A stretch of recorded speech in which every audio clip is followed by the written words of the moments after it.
down, I know you got me, baby. Assalamualaikum warahmatullahi wabarakatuh. Halo teman-teman, kembali lagi bersama saya.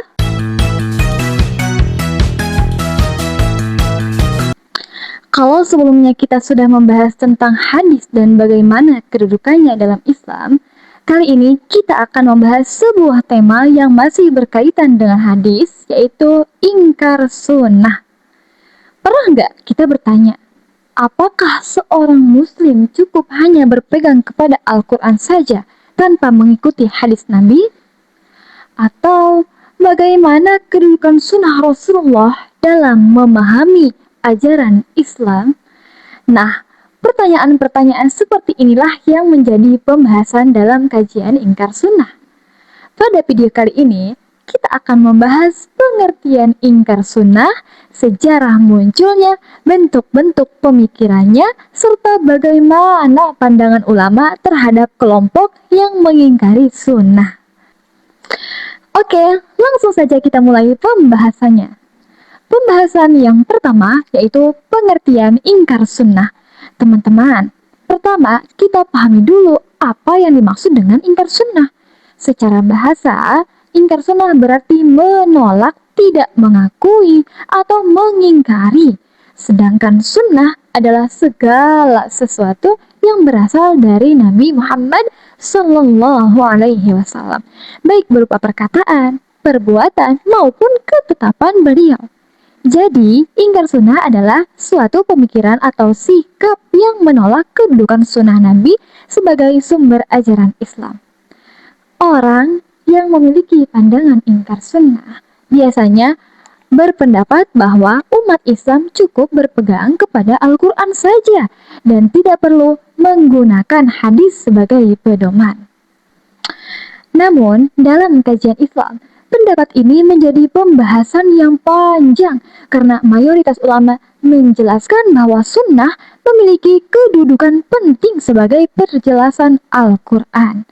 Pembahasan yang kedua yaitu sejarah munculnya ingkar sunnah. Lalu, bagaimana sejarah munculnya pemikiran ingkar sunnah? Sebenarnya, penolakan terhadap hadis sudah muncul sejak masa awal Islam. Pada masa tersebut, yaitu pada masa sahabat, sunnah adalah sebagian kecil orang yang mempertanyakan atau menolak sebagai riwayat hadis. Namun, gerakan yang lebih jelas muncul ketika umat Islam mulai menghadapi berbagai perkembangan pemikiran. Pada masa modern, pemikiran ingkar sunnah muncul di beberapa wilayah dengan berbagai alasan.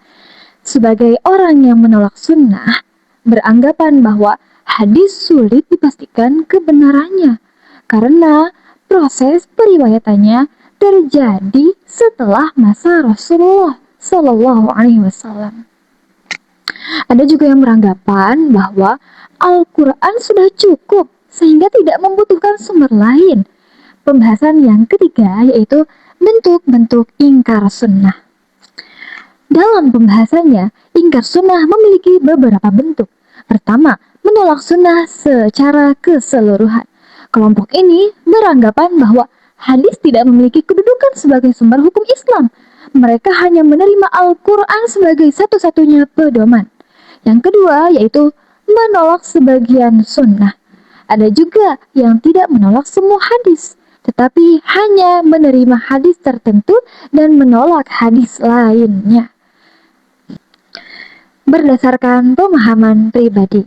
Yang ketiga yaitu menerima hadis tetapi dengan syarat yang sangat ketat. Sebagian orang menerima adanya hadis tetapi membatasi penggunaannya sehingga tidak menjadikan hadis sebagai sumber hukum seperti yang dipahami oleh mayoritas ulama. Pembahasan yang keempat yaitu alasan kelompok lingkar sunnah. Lalu, apa alasan orang-orang yang mengingkari sunnah? Salah satu alasan yang sering dikemukakan adalah karena mereka menganggap hadis tidak memiliki jaminan penjagaan seperti Al-Quran. Mereka juga beranggapan bahwa hadis baru dibukukan setelah beberapa waktu dari masa Rasulullah. Selain itu, mereka melihat adanya perbedaan antara beberapa riwayat hadis sehingga meragukan penggunaannya. Namun, para ulama hadis telah menjelaskan bahwa hadis memiliki metode penelitian yang sangat ketat. Para ulama tidak menerima semua riwayat begitu saja, tetapi meneliti sanad, perawi, dan isi hadis tersebut. Karena itulah lahir berbagai ilmu hadis yang bertujuan menjaga keaslian riwayat Nabi. Pembahasan yang kelima yaitu kedudukan sunnah di dalam Islam. Teman-teman, di dalam pandangan mayoritas ulama, sunnah memiliki kedudukan yang sangat penting setelah Al-Quran. Hal ini dikarenakan Rasulullah Shallallahu Alaihi Wasallam bukan hanya menyampaikan wahyu, tetapi juga menjelaskan bagaimana cara mengamalkannya. Contohnya adalah perintah sholat.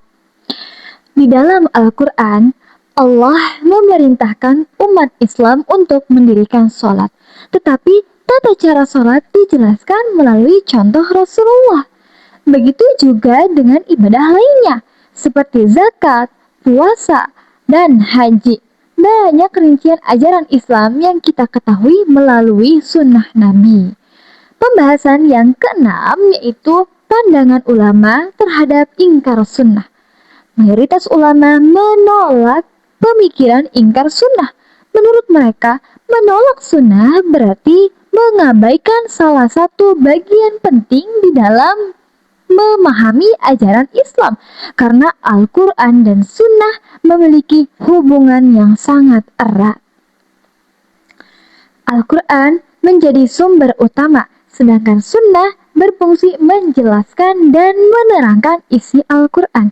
Oleh karena itu, memahami Islam tidak cukup hanya dengan membaca Al-Quran tanpa memahami penjelasan Rasulullah. Pembahasan yang ketujuh, yaitu pentingnya memahami sunnah dengan benar. Namun,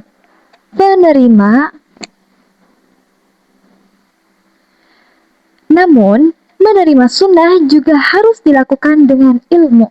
Artinya, kita tidak boleh langsung menerima semua perkataan yang mengatasnamakan Nabi tanpa memeriksa kebenarannya. Disinilah pentingnya mempelajari ilmu hadis. Dengan ilmu hadis, kita dapat mengetahui mana hadis yang sahih, mana yang lemah, dan mana yang palsu. Jadi, sikap yang tepat bukan menolak sunnah, tetapi mempelajari dan memahami sunnah berdasarkan kajian ilmiah para ulama. Nah, teman-teman, dari pembahasan tadi, kita dapat memahami bahwa ingkar sunnah adalah pemikiran yang menolak kedudukan sunnah Nabi Muhammad Sallallahu Alaihi Wasallam sebagai pedoman dalam Islam. Pemikiran ini muncul karena berbagai alasan, seperti keraguan terhadap hadis dan anggapan bahwa Al-Quran sudah cukup. Namun, mayoritas ulama menjelaskan bahwa sunnah memiliki kedudukan penting karena berfungsi menjelaskan dan menerapkan ajaran yang terdapat di dalam Al-Quran. Dengan mempelajari ilmu hadis, kita dapat memahami sunnah dengan benar dan menjaga ajaran Rasulullah Shallallahu Alaihi Wasallam tetap sesuai dengan sumber yang terpercaya. Semoga pembahasan ini bermanfaat dan menambah wawasan kita tentang ulumul hadis. Terima kasih sudah menyimak. Wassalamualaikum warahmatullahi wabarakatuh. Bye-bye.